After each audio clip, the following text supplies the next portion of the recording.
Hi, I'm Andrew Krapuschetz, and I'm the CEO of MZ. MZ is a labor market analytics firm that has been working with higher education for 20 years to help them understand the connections between what's happening in their economy and the education they're providing to make sure that their programs are aligned with what the local employers need. To do this well, you need to use data. MZ is eager to use our many years of experience working with higher education and millions of students to deliver the skills and labor market data necessary to help you build a great strategy for those you serve.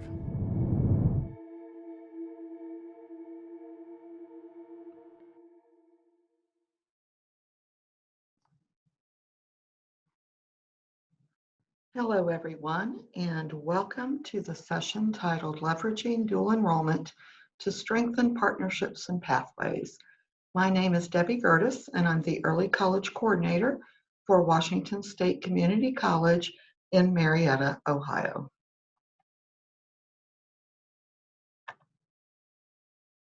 So let's talk a little bit about College Credit Plus, otherwise known as CCP. College Credit Plus is Ohio's dual enrollment program. This provides students an opportunity in grades 7 through 12 to earn college and high school credits at the same time by taking courses from Ohio colleges or universities. The purpose of this program is to enhance students' career readiness and post-secondary success while providing a wide variety of options to college-ready students at no cost to students and families. College Credit Plus has actually been in existence since the 2015-2016 school year. It actually took the place of the PSEO program, which had been in place as an Ohio State program for about 18 years. So a little bit about Washington State Community College. We are a small community college in Southeast Ohio, Marietta, Ohio.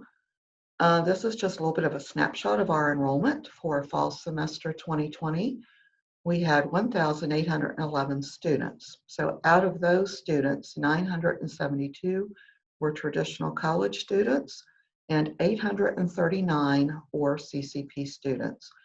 So CCP runs, for fall semester, it was 47%, but it can run anywhere from about 47% up to about 52 or 53%. So it's somewhere in the vicinity of about half of our student population. So just a few data points here. We do have quite a few dual enrollment partners. And let me say that when I say dual enrollment, I am referring to college level courses that are offered on the high school campus and is taught by a credentialed high school teacher. So the students actually stay at their high school and they take the college level courses with their teacher. So as of fall semester 2020, we had 18 partners for dual enrollment. And 6 of these partners are mostly dual enrollment partners with only about 2 to 3 CCP on-campus or online students. And the number of on-campus and online partners as of fall was about 27 partners. That does include a variety of public, private, and online high schools. In May 2020, we had 32 CCP students graduate with a degree or certificate. Liberal arts transfer degree and general science transfer degree are the best fit for our CCP students. The main reason for that being that both of these degree programs have a lot of general education courses in them, and those are the best fit for our high school students to actually earn high school credit towards their high school requirements for graduation and also to earn college credit at the same time. So this is just a little bit more data. I'm not going to go over this with you.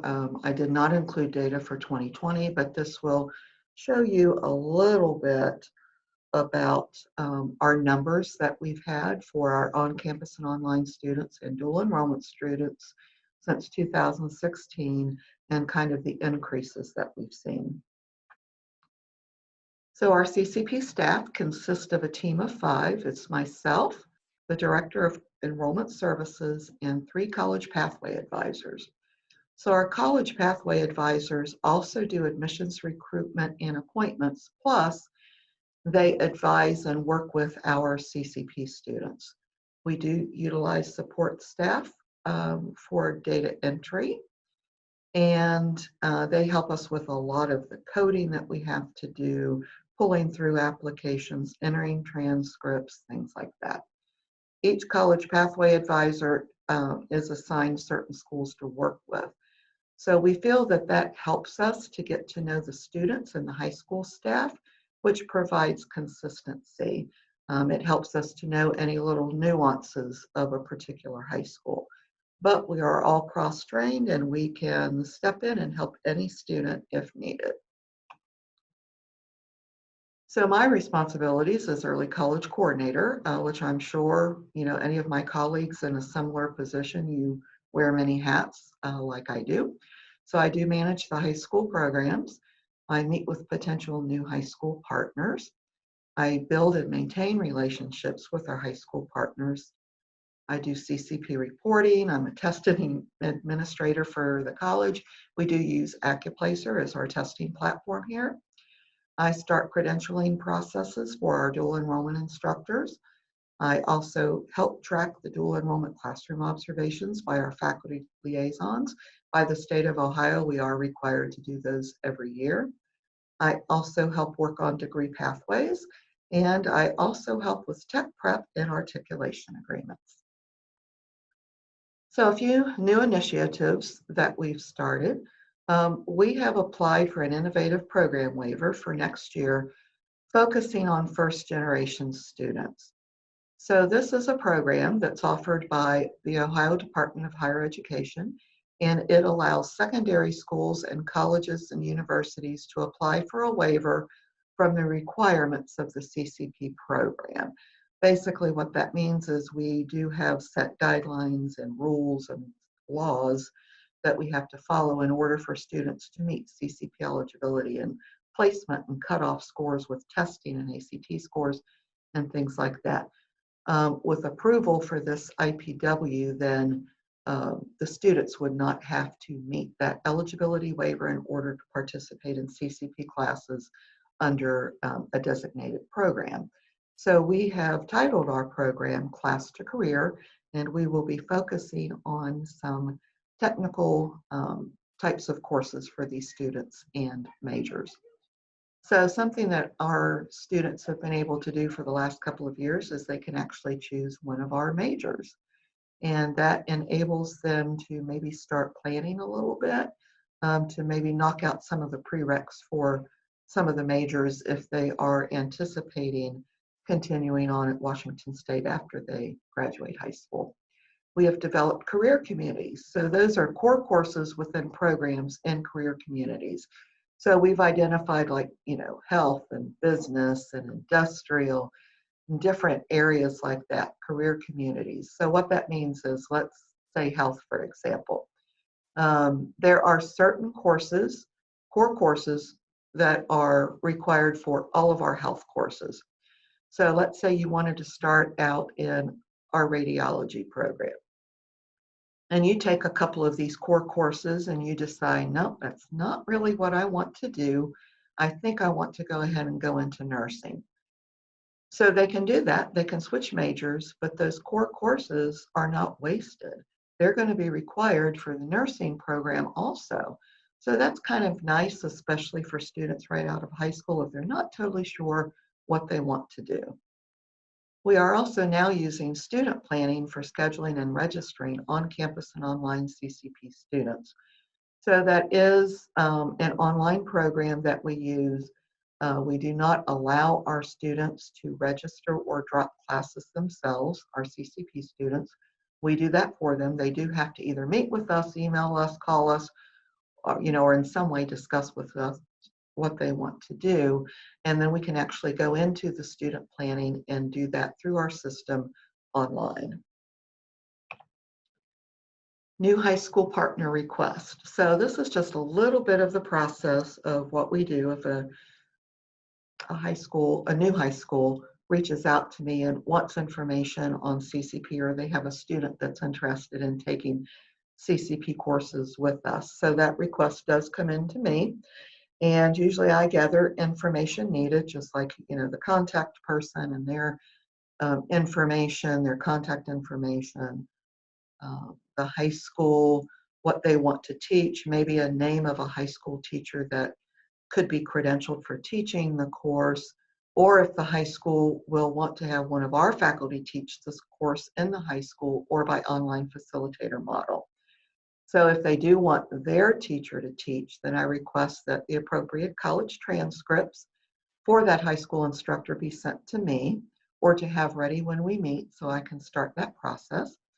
I then ask the contact person to send a few tentative dates and times for a meeting with their staff, and then I can start looking on our end for our Washington State staff to see when we would be available. And I usually like to try to do that within a couple of weeks after the request comes in, if that's at all possible.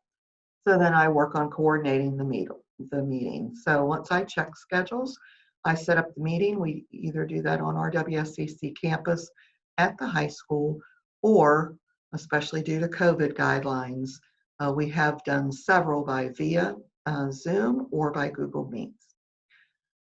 Under normal circumstances, I would put together information folders for the meeting. So this will list a little bit about what I may include in that folder. But if we are meeting via Zoom or Google Meets, then I usually send that information ahead of time via email with the documents as attachments, so they have that in it prior to the meeting. Again, under normal circumstances, I would put together goodie bags to give each high school representative, and I usually include a little bit of candy, some WSCC swag, and some WSCC pins and sticky notes. This year, of course, no candy due to COVID guidelines and restrictions, but I included WSCC masks. So, that's kind of the thing right now for everybody. So all of our high school partners now have WSCC masks. I take notes at the meeting. I include action items both for the high school side and for what I need to do. I type those notes from the meeting and send to the high school staff and our internal staff. And my goal is usually to have that done within a couple of days after the meeting. And then I also follow up on the action items. And again, I usually try to do that within a couple of days after the meeting. So when I receive college transcripts for a potential new dual enrollment instructor, I forward those transcripts to the Human Resources Department, and they actually upload into our OnBase system, which is our online system that we use. And once they upload the transcripts, then I actually start the process by completing a credentials checklist. Once I complete that, then that actually goes through kind of a chain of command where it would go to the dean of the academic division next for approval or disapproval, and then it goes on to our vice president of academic affairs for final approval. So if the request is for WSCC faculty to teach a course in the high school or by online facilitator model, then I check with the appropriate dean of the academic division that the course would fall under for availability for faculty to see if they're already, they've reached their load maximum for teaching with Washington State, that type of thing. If the request is for an online facilitator model, then I check availability of the course being offered online during the semester. And I also request access for the high school facilitator to have for our Canvas learning management system. So that is a nice way for the high school teacher who's acting as a facilitator to have access to the learning management system for any online courses so that they can help the students and they can kind of help track when assignments are due and answer any questions and be available for students. Once the dean makes a determination on the availability of WSCC faculty, then I communicate back with the high school whether or not we can accommodate their request. So this is a copy, it's a sample of what I keep, which I call a master list of dual enrollment courses at the high schools. So Right now, my list is about 6 pages long. I do it in Excel. I keep track of every high school that we partner with that we offer dual enrollment, and then I keep track of what you see here. I keep track of the courses, the number of credits, the days and times that that will be offered at the high school, and the term. Then I also usually list in there the high school instructor that will be teaching that course. I do color code this.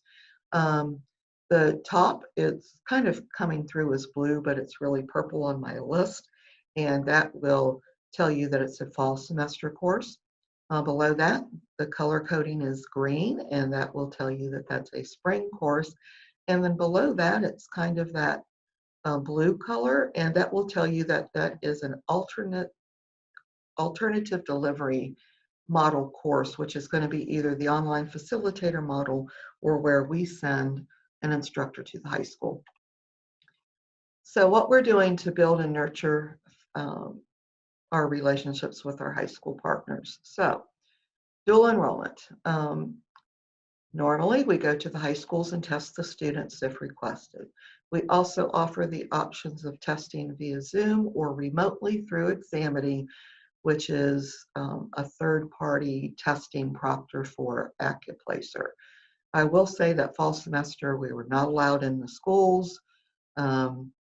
This spring, we have been allowed into probably 4 or 5 schools to go ahead and test the students for dual enrollment.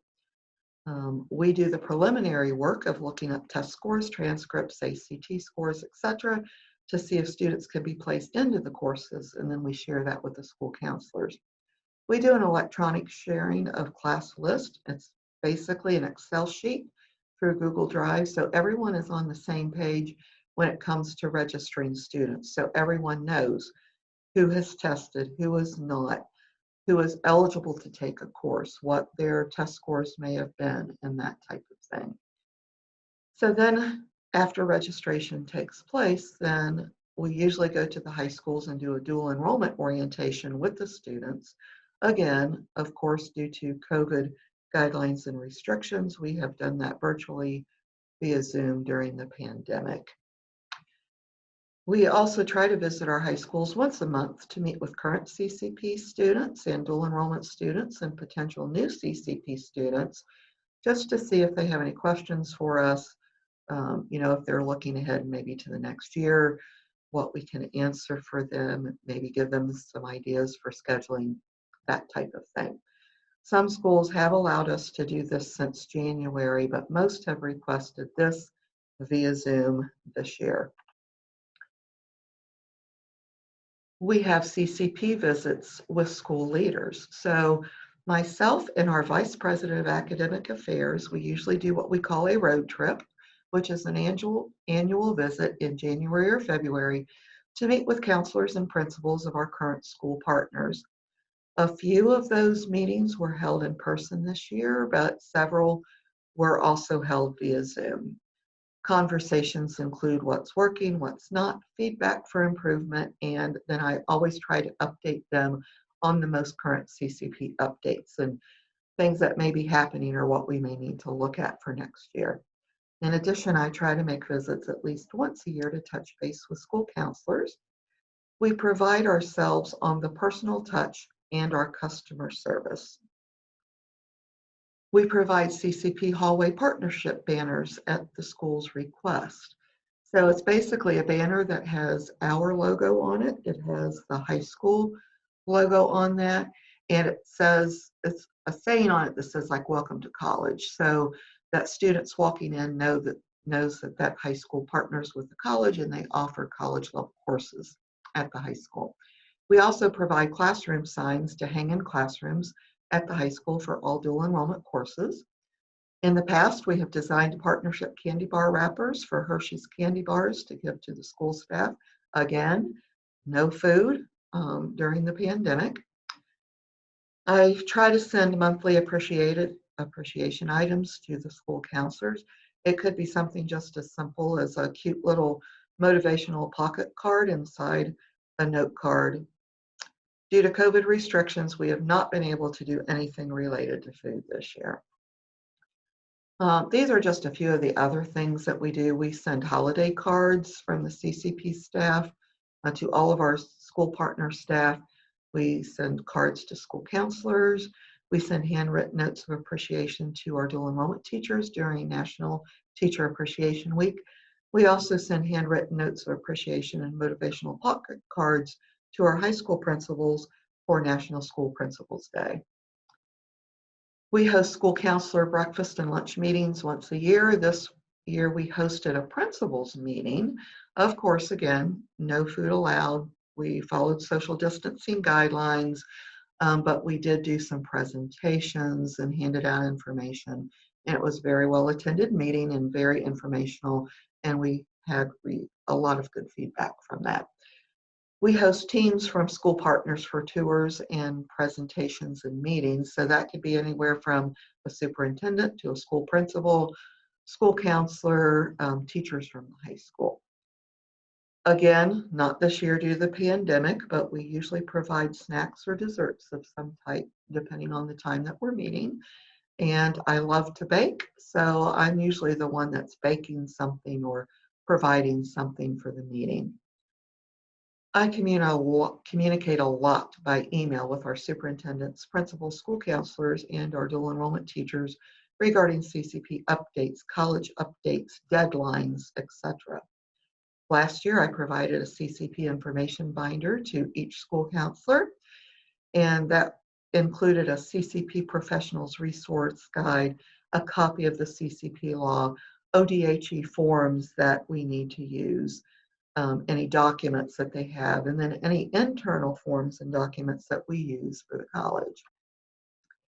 I maintain a list of superintendents, principals, assistant principals, and school counselors. I check twice each year to see if there are any changes in positions. And if there are, then I send handwritten congratulations notes to the new staff. I include my business card, and I offer to schedule a meeting to introduce myself or send some CCP information to them. So one of our newest school partners that came aboard a couple of years ago, that whole partnership started with just myself communicating with the new high school principal. That was his first year, and I scheduled a meeting with the two of us. That led to a second meeting that included additional members from the school district and 3 of our WSCC staff. We had worked with this high school with on-campus CCP students, but not dual enrollment. This particular school partner asked to collaborate to build pathways for students. So the 2 degrees pathways that we looked at were business management and industrial technology degrees. It includes not only CCP credit for what they're offering as dual enrollment courses at the high school, it could also include any courses that a student is taking online or on campus with us. And it can also include articulated credit. And the way the pathways were built, it was to have students earn 24 to 30 college credits while in high school. Then a student can complete an associate's degree at WSCC 1 year after graduation. It's kind of like what we refer to as 13th year. So we held monthly meetings with myself, our Vice President of Academic Affairs, and then the high school principal. And depending on what we were discussing or where we were in the process, we would bring in other staff if necessary, like if we needed to bring in the dean or one of our faculty members. With this particular partner, we also hosted a team of their middle school staff for tours and a meeting because we felt it was important that we reach the middle school students, not necessarily to recruit them to take CCP courses while they're in 7th and 8th grade, but just to give them an idea that this option is available for them and it can help them start planning for their high school schedules. So once these 2 articulation agreements are finalized, we will coordinate a signing event to sign the agreements, and it would be a combination of the high school staff and our Washington State staff. So next steps with Pathways, we would like to build more integrated CCP and articulated credit career pathways by working closely with tech prep and workforce development. And we want to be specific to each individual school's wants and needs. So it could depend on what they are actually teaching as far as their CTEs, their technical courses. It could depend on what they're offering as dual enrollment for CCP. So we very much want to make sure that it's specific to what they offer, what they want, and to what their students' interests are. In a year or two, we want to look at the data. We want to track students in a pathway to see if they are finishing within 1 year after high school graduation.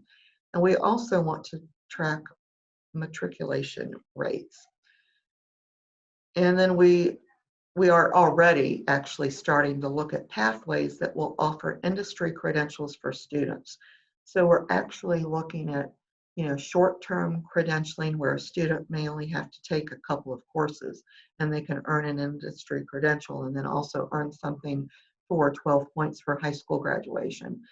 We are developing more one-year certificates. We are developing and revamping some of our 2-year degree programs. So it basically offers students various levels to start something, and then there are jumping off points. So they could actually take 2 or 3 classes, earn an industry credential, jump off at that point, and they would have what is needed to go to work. They could take that industry credential, they could move on to a 1-year certificate. They could maybe take some of those courses while they're in high school, maybe even finish that certificate while they're in high school and be perfectly happy to jump off there, or they could continue on for a 2-year degree. So I will say one thing in closing, that COVID has definitely impacted the way we do things and our processes and how we offer classes and how we build our partnerships and work with our partners. We've streamlined a lot of our processes. We all became very adept at meeting through Zoom, not only with our high school partners, but with our students. Testing through Zoom, just so many different ways that we had to adapt. For the most part, I think it's been better. We've streamlined our processes a lot. We've learned a lot. And it's made a lot of things that we do much easier on our end. So depending on what next year looks like, we may continue with some of these processes and new ways that we're doing things. But we will always gladly meet with our high school partners and any of their staff, whether they want to meet here with us, they want to take tours of the college, whether they want to bring high school students on our campus for tours, or whether we're invited to the high school. So at this point, I will close and say thank you for taking the time for this presentation, and just please let me know if there's any questions. Thank you for your time.